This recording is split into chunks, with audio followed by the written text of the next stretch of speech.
Hi, I'm Rob from Henderson's Lineup. Today we're here to do a rear track bar on a 2021 E450. If you come with me, I'll show you the parts. This is our SS451.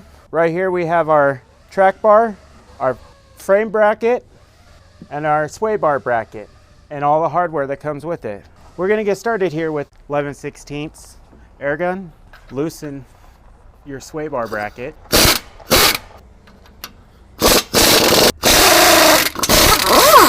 After you have removed your sway bar bracket, we have provided you with longer bolts because of the sway bar spacer. Apply Loctite. Alright, taking your longer bolts for your spacer plate, put in between your sway bar bracket using a short 11/16 socket and ratchet. Install the bolt by hand to ensure you don't cross the threads.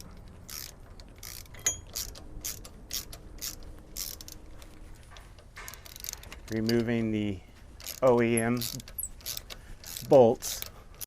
Now the reason I did not pull both sides off at the same time is so your sway bar does not fall.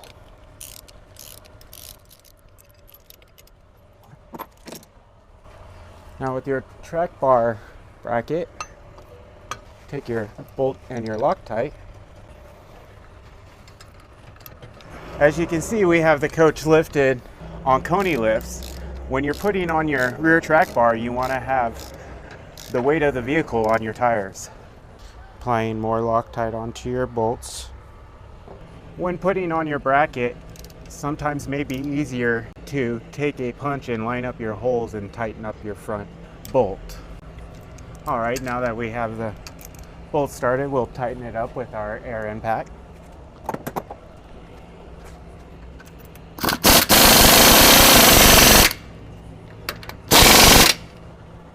Moving back over to the driver's side to tighten up your bolt. Once you have those tight, you want to torque your bolts to 45 to 55 foot-pounds.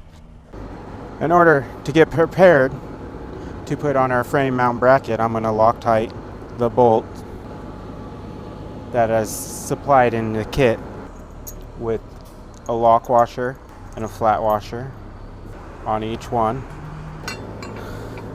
Now take your bracket. With the bolt you just applied Loctite to.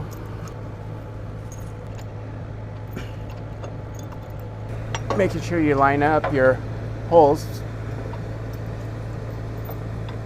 to put your bolt through.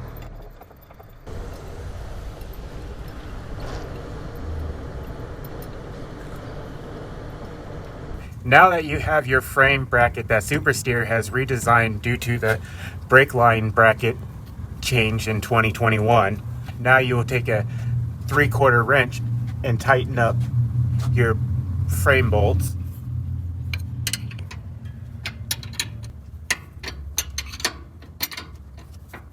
Now that you have it bolts tightened up, apply some Loctite onto them for your jam nuts.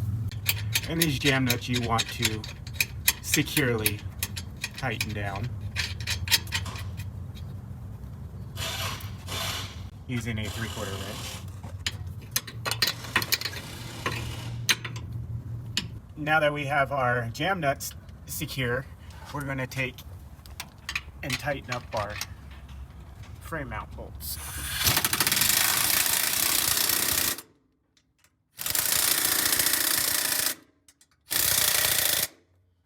Alright, and after we tighten those up, we're going to torque them to 75 foot-pounds.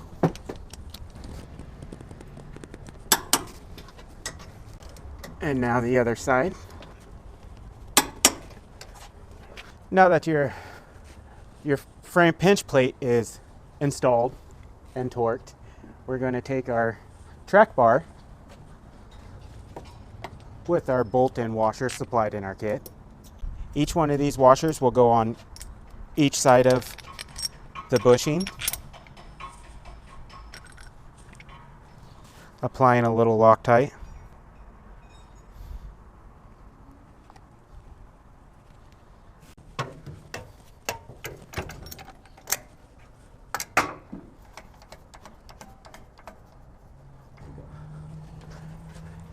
Now that we have that side loosely secured, applying a washer to each side of the bushing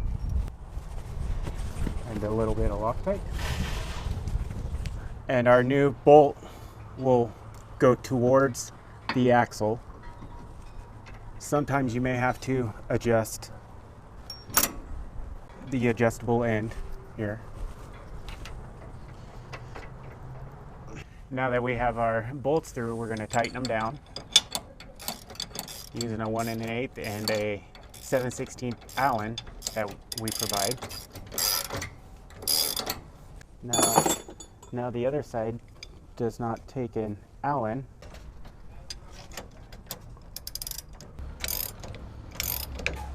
All right, once you have those tight,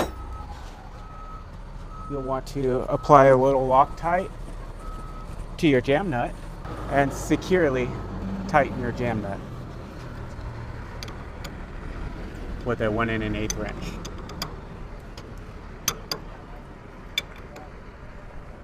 Now that you have your bolts secured, now you're going to torque it to 150 foot-pounds. And now I'm going to move to the other side. Due to the limited space, you're going to want to get this side as tight as you can.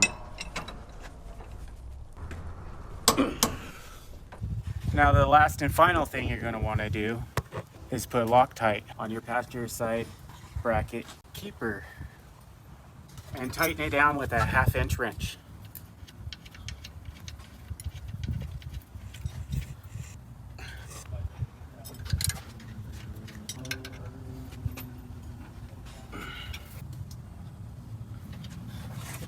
I am now zip tying the ABS wire and brake hose away from your track bar so it does not rub.